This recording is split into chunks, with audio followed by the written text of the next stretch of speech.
What has the first black president done for the black community in America? Nothing, according to some. Just recently, Obama's been catering to a number of minority communities in the U.S. First, it was the LGBT community. At a certain point, I've just concluded that, for me personally,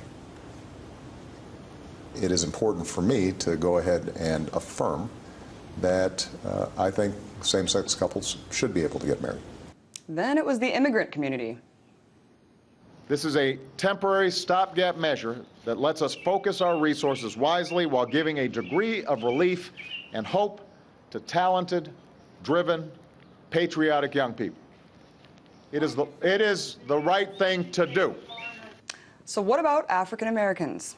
Obama hasn't made moves to deal with African American inequalities in this country. In an op-ed titled, "Obama's not the first black president, he's the first president who is black," Wilmer Loen describes Obama as a, quote, functionary of a government in the service of wealth and empire. To join me now to speak more about his article is Dr. Wilmer Loen himself. Thanks so much for coming on. Thank you for inviting me. So what do you mean by Obama is not the first black president?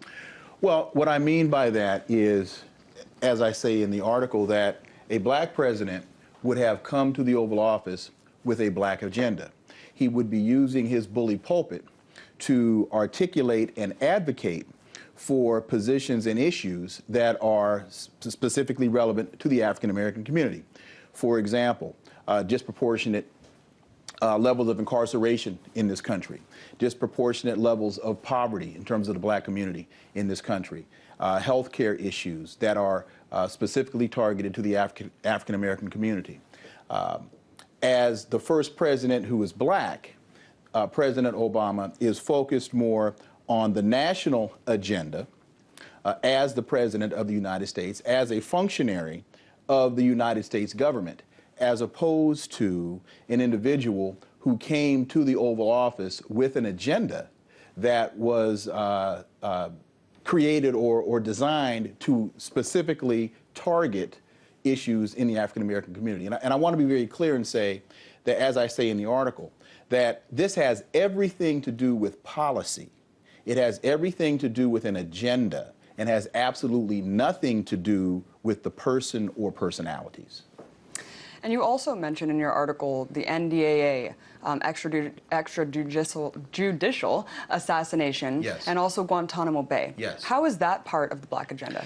Well, it's not so much a part of the black agenda as it is, I say in the piece, that an African American president would not have signed the 2012 Defense Authorization Act that in part allows for indefinite detention of American citizens, that an African American president would not have backed the assassination of Muammar Gaddafi. An African American or black president would not have had an attorney general come out and say that the United States government can assassinate Americans anywhere in the world. And the reason is because a black president would have come into the office with a historical understanding, for example, of the FBI counterintelligence program.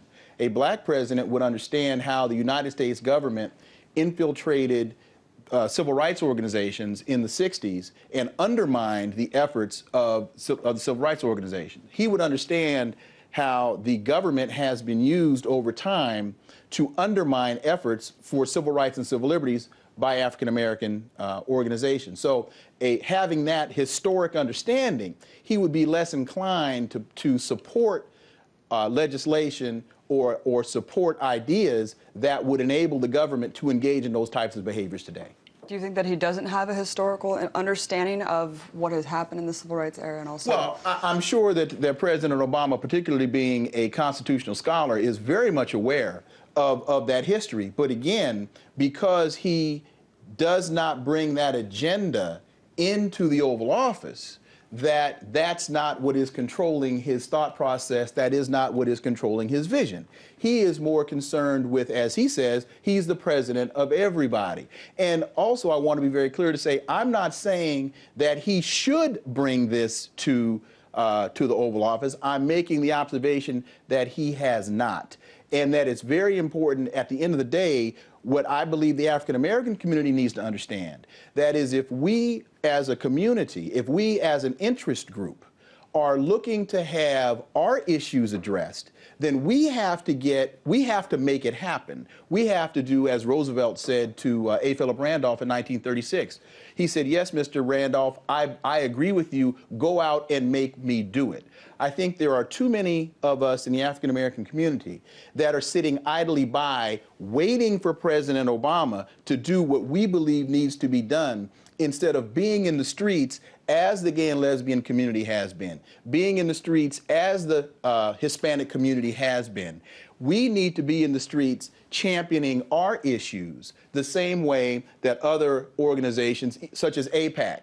There's no way in the world that AIPAC is going to sit idly by and allow an American president not to focus foreign policy on Israel in the manner in which they want it addressed. And so if we have concerns in our community, then we need to move away from the politics of personality and start understanding the politics of policy. Because it's one thing to have an African American individual sitting in the White House. That's wonderful. That symbolism is incredibly powerful and incredibly valuable. But at the end of the day, politics is not about symbolism. Politics is about policy.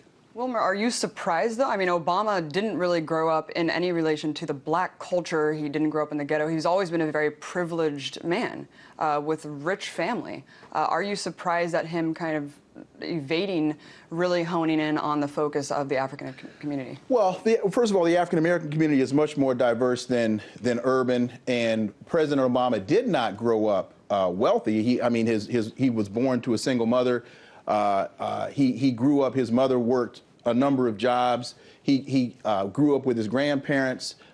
True, he did not grow up in the traditional, we'll say, African-American community. But the point, again, is not individually focused, it's policy focused. So whether President Obama grew up in Harlem or whether President Obama grew up in Denver, Colorado, it's still incumbent upon those in the African American community to ensure that our interests are being articulated and that our interests are being acted upon, no matter who is in the White House. And I think that to me is the point that your audience needs to take away from this conversation, is that the fact that there is an African American in the White House is a wonderful thing. But for too many of us to sit by and expect that because he is African American, he is then going to address the issues that we need addressed is a fallacy. We have to be out in the streets. The Civil Rights Movement was a movement, and it was part of a process. And too much of that process has been forgotten.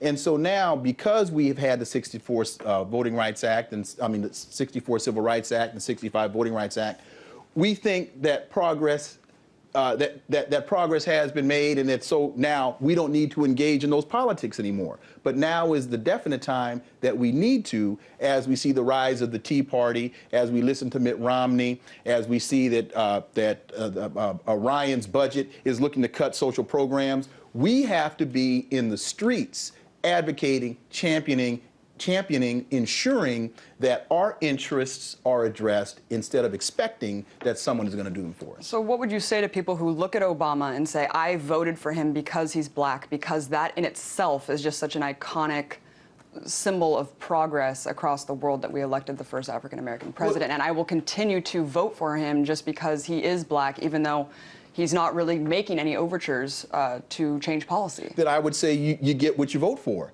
And you voted for symbolism, and you got symbolism. But politics, again, has to be more than symbolic. It has to be based on policy. So there are those of us, on the one hand, and the symbolism is incredibly powerful and incredibly valid, but politics is about policy. And so if we, as a community, are interested in policy outcome, then we have to be putting pressure on the system to ensure that we get it. And there are too many people with these champagne bottles left over from 2008 that are walking around still celebrating the fact that we have a president who is black. Those champagne bottles are empty. And now we have to reinvigorate ourselves. We have to get back out into the street. We have to get back into the process and engage the process to be sure that we get disproportionate incarceration addressed and the other issues that are so important to our community. And Wilmer, I just wanted to elucidate your point a little bit with visuals. We have a graph right now of showing how Americans have 22 times the amount of wealth, or I'm sorry, white Americans have 22 times the amount of wealth, and blacks, a figure that's doubled since the Great Depression. And when unemployment was at 8% in this country, black unemployment was by far the highest out of any race. That is an incredible, incredible demonstration of the fact that white Americans in this country have over $100,000 in wealth. That's not salary, that's tangible assets, homes, stocks, bonds, cash on hand. African Americans have less than on average, $5,000 of actual wealth. So it's one thing to talk about unemployment at 8.2 or 8.3%, but it's another thing to talk about poverty, because that is the actual, the real systemic problem that has been a drag on this economy much longer than the last 4 or 5 years that we've been dealing with this downturn in terms of employment and the unemployment rate. So for a president to be talking about unemployment, but to not be specifically talking about poverty, that is a perfect example of why we in the African American community, because we are disproportionately impacted by those poverty statistics and by those poverty realities. We have to be out there advocating that the Ryan budget not be cut as it relates to social programs. We have allowed the whole structure of the conversation to shift to be focused on what's not going to be cut, instead of taking control of the narrative and understanding we have to focus the conversation on what's actually going to be spent and where. And broadening the perspective, really Absolutely. focusing on the systemic causes of why this is happening. Absolutely. Thank you so much for coming My in pleasure. and talking Thank you. about your op-ed. It's a great one. Thank you. That was Dr. Wilmer Loen, political science professor for Howard University.